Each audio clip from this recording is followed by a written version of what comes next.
Hey team, welcome back. I hope this video finds you well as we move on to round 2 of our PD.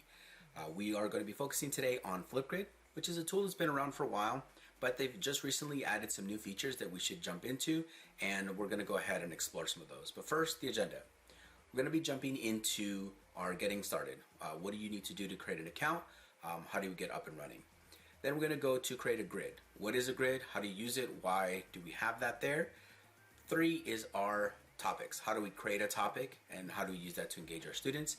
And then finally, jumping into screen recording. That's the new feature. It's essentially screencasting through FlipGrid. It's got a lot of neat features that we're going to jump into. So let's go ahead and get started. So FlipGrid's been in the education space here for a while, and they were purchased by Microsoft a while back, but they've been doing some really cool things, and obviously adding the screen recording feature is a pretty big deal, and we're going to highlight that here in this video. But let's first begin by getting you started. So the first thing, please follow me up here to the top of your browser, and you're going to just type in flipgrid.com, and it'll take you to a page that looks like this. Now, if you've created an account, then you can just go ahead and sign in with the Educator login. But if you have not, you can go to Educator Sign Up, and then you're going to use your Google account to create your account. So if you sign in, I'm already signed in, so I didn't have to go through that process. You sign into your Google account provided by the district.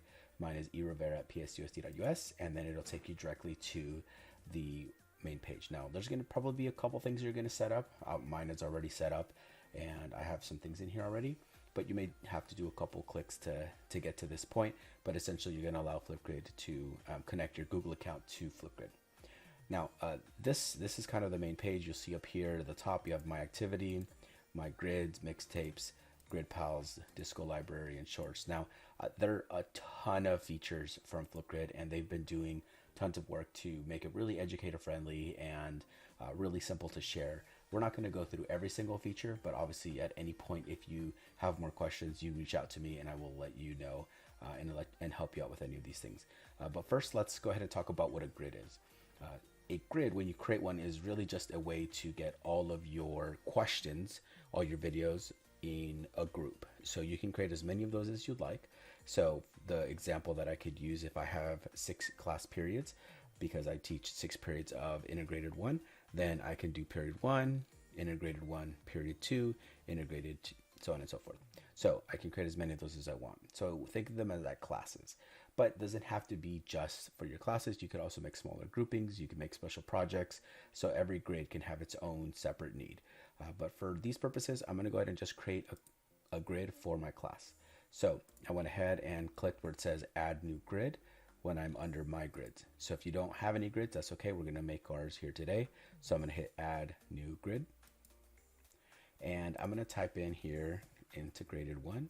That'll be the class name. And then period 1 to differentiate between my classes.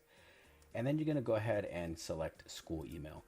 That's an important part there. Therefore, no one will be able to be in your class without having the psusd.us email. Very important piece there. And then it creates a custom URL here for your grid. You can customize that if you want. You can change that, but I'm going to go ahead and leave mine there and just hit next. And then just verifying that this is the account that you're using, the @psusd.us account. That's the same account that your kiddos will be using. Very important that that's part of it. Go ahead and hit next. All right, and I made my grid.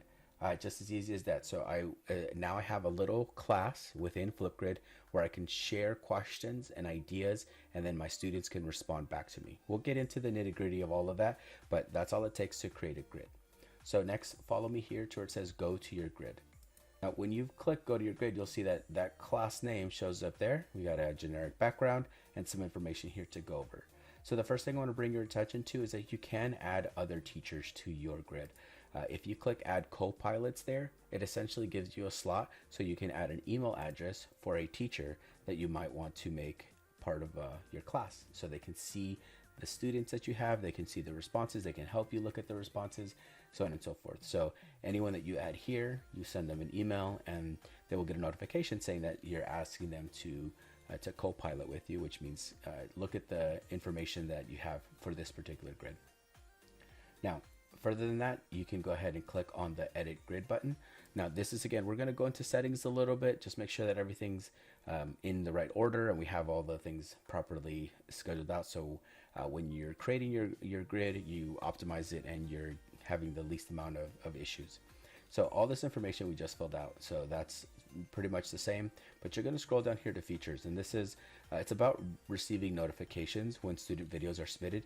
This is an important one because it can inundate your email box if you have way too many notifications, especially when you're just starting out.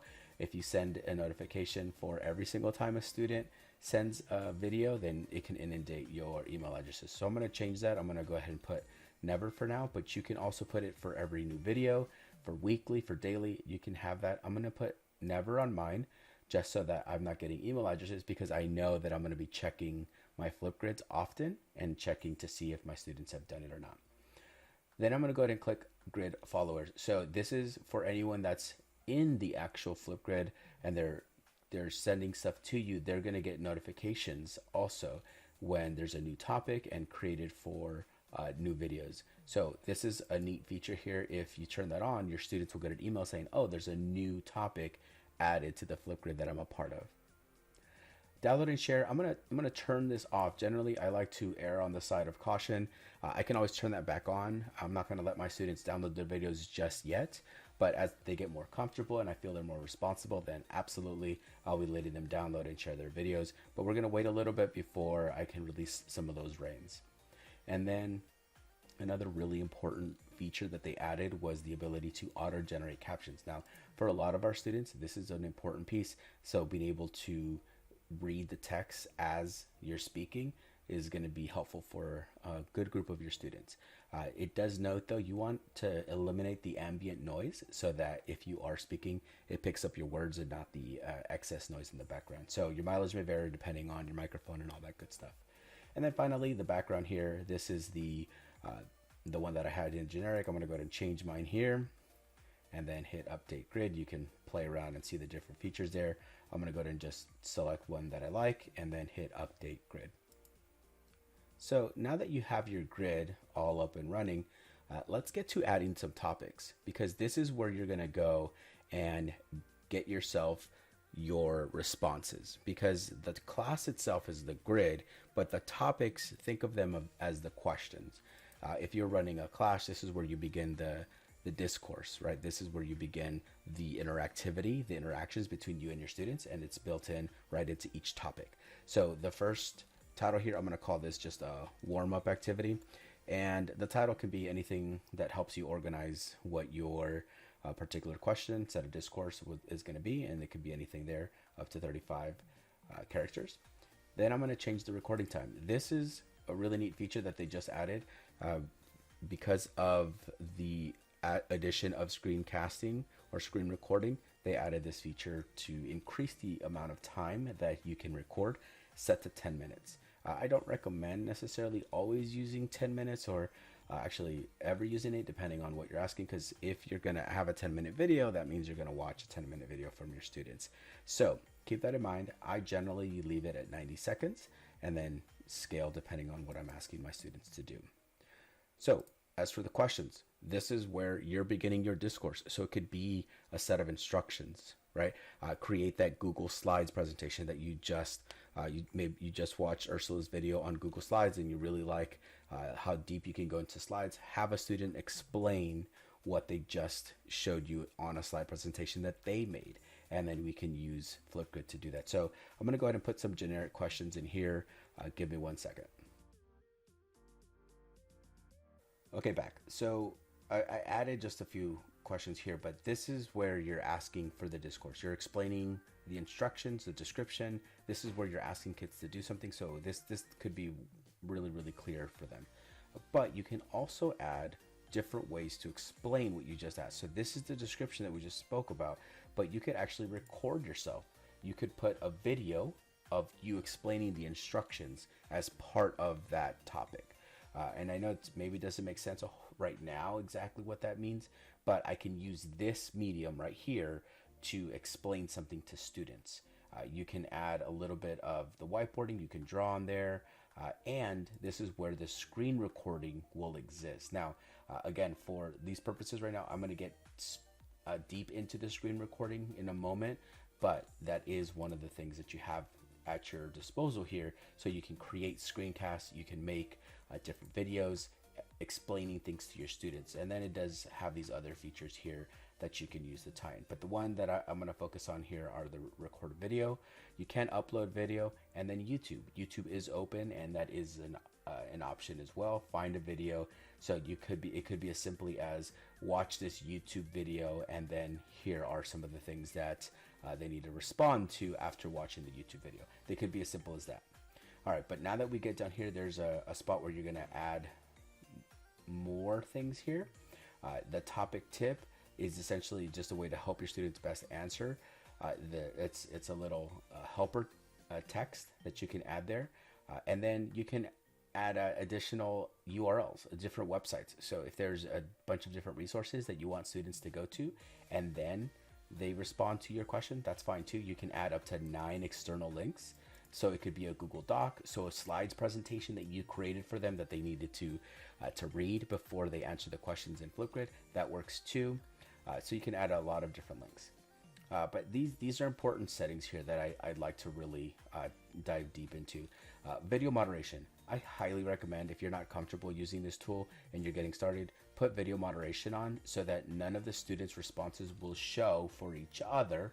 So your students cannot see each other's responses until you allow them to.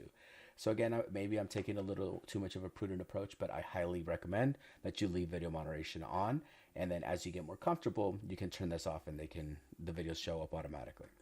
The other thing is student-to-student replies. This is another great way for students to feel like they're still interacting with each other, allowing them to respond to each other. But again, if you don't feel comfortable yet and you're feeling like you're not ready for them to reply to each other, no need to rush that. Take your time. You can always turn this on later. You could turn it on on another topic. Doesn't have to be immediately turned on. And then you get some of the video features here. Students can trim and rearrange the videos that they make. Absolutely. You want to give them some video editing capabilities there. It allows them to add, this feature allows them to add stickers and selfies. You can say no to that. That's fine too. You can give them a title. You can remove the title. You can have them attach a link if you don't want them to. You can allow them to give each other likes. You can turn that on, leave it off. And you can have the view count. If you feel like you don't want them to be able to see if they're getting a lot of views or not, maybe that's not something you want them to see, you can turn that off. And then the sticky note feature, I think this is nice because it allows them to essentially put a little script together and then it adds a sticky note while they're recording. So again, I know we're going through a lot here. I would just emulate what I have here. If you feel like you want to explore some of these later, the one that I absolutely recommend having them is the video trimming here. That is an important feature to keep on so that students can edit their videos as they're putting them together. I'm going to go ahead and skip the feedback piece here. I'm not going to jump into any rubrics. It does have that capability though. But now that you've gone through, you have your settings all set, we're going to go ahead and now create our topic so we can see what it looks like when it's done. All right, and so now that you're done, this URL here, you can get it at any point. You can copy this URL, this link. That is what you can take and put into Google Classroom.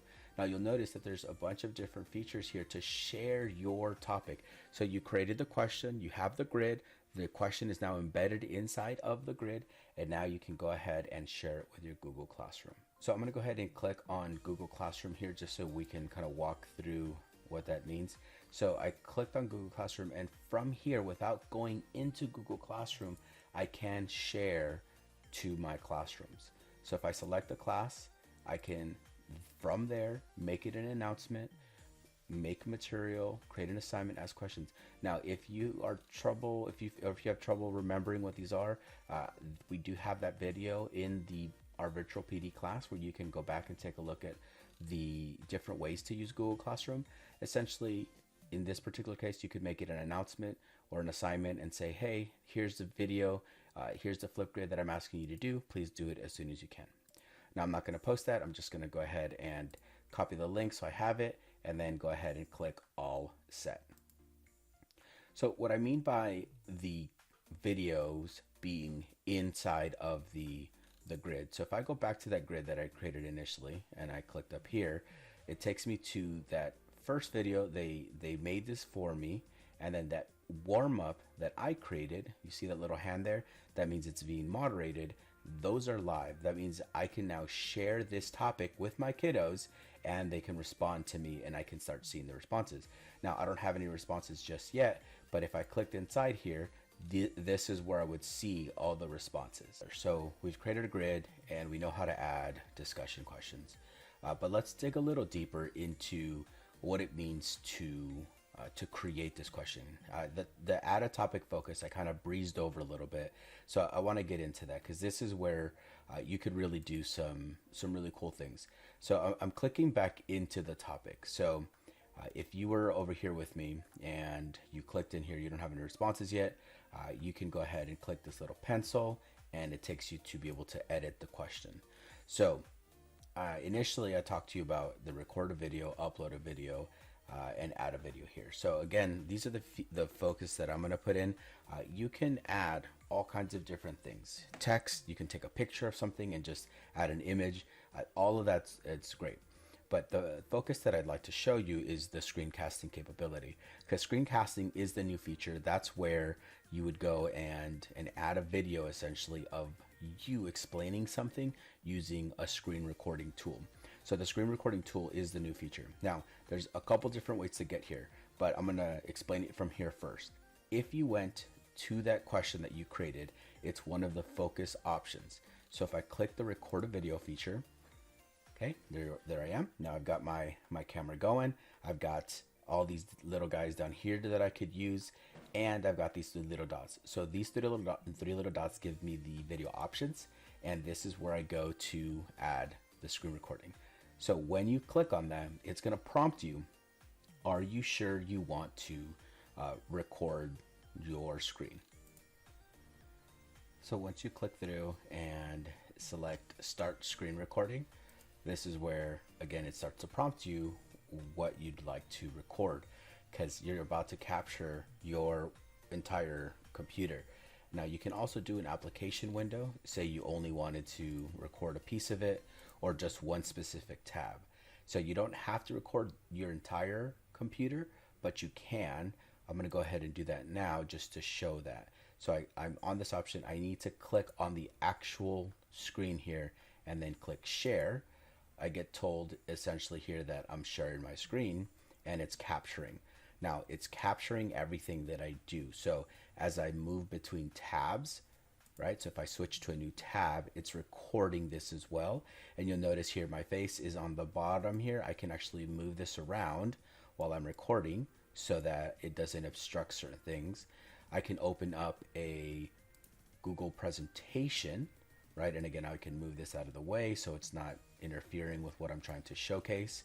And then I can go through and explain the different things. Now, what's wonderful about this is that I'm creating this screencast for my students, right? But also your students can create these. So as a response to your question, if you ask them to explain a topic, you could actually front load. So starting from the slides presentation, they build it, and then they want to explain some of the reasoning, they can do that.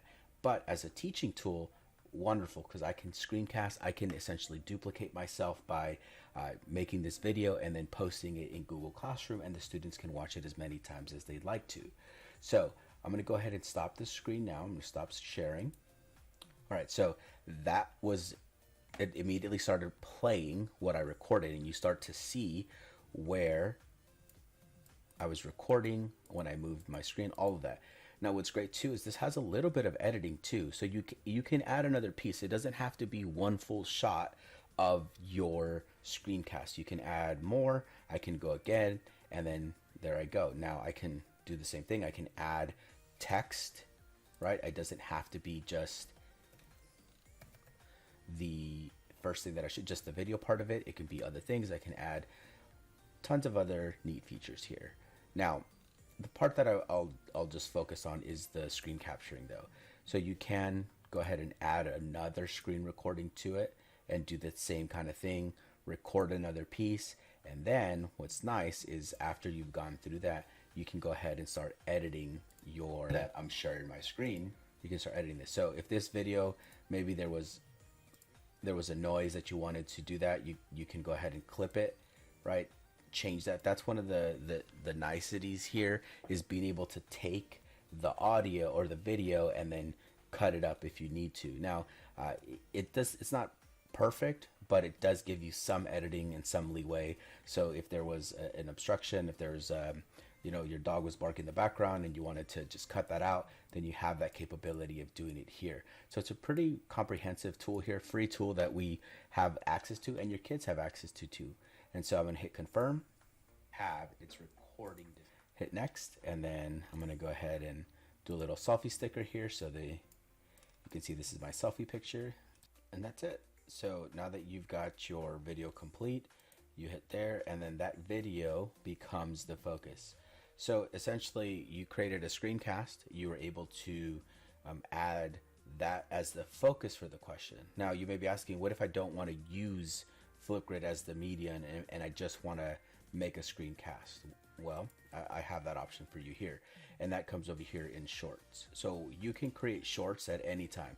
So you can bypass all of that, the grids, the questions, and just start making your own screencast videos directly from shorts here. So the limit is 10 minutes, just like I mentioned previously with the other video options. You can make a 10-minute video. I still think that's plenty of time, and you can make as many of these as you want. So if you wanted more than the 10 minutes, then you break them up. So to do that, just to make the screencast without any grids, without any discussion questions, and just record yourself, you hit record a short, and just like the other option, you have your ability to record here. You can just record yourself just like this, just hit the camera and then go and start speaking, and then you can capture it this way. But again, if you wanted to do the screencasting capability, 3 little dots here turns on the screencasting, the screen recording beta, and then you click on that and it'll give you the option to record your screen. Put your little camera here to the right, lets you select the window that you want to record, and then you're going. So just like we did before, notice this is sharing your tab, and it's recording here. You have that capability without going through all of those steps to create the classroom. So if you just want to do the screencasting, you can absolutely do that here. Go through your presentation, explain things. It has a picture here which you can remove if you don't like it, and then be done. Okay, so there's the video again. After I finish recording it, I can add more. I can do a little bit of trimming. I can cut some of the things off if I need to. I can do a little bit of the editing side from here, and then I confirm that I'm ready. I hit next on that side, and then again, this is kind of like the thumbnail. They always ask you to take a selfie. If you don't want to take a selfie, you can just do this and click this little board here, the drawing, and then you can take a picture of just a white background if you'd like. They have all kinds of different things here. This is the kind of stuff that we can dive deeper. If you have any questions, you can absolutely reach out to us and we can answer any of those. Once you hit next, it'll let you record the video. Now that you have the video, okay, this is that white background that I created.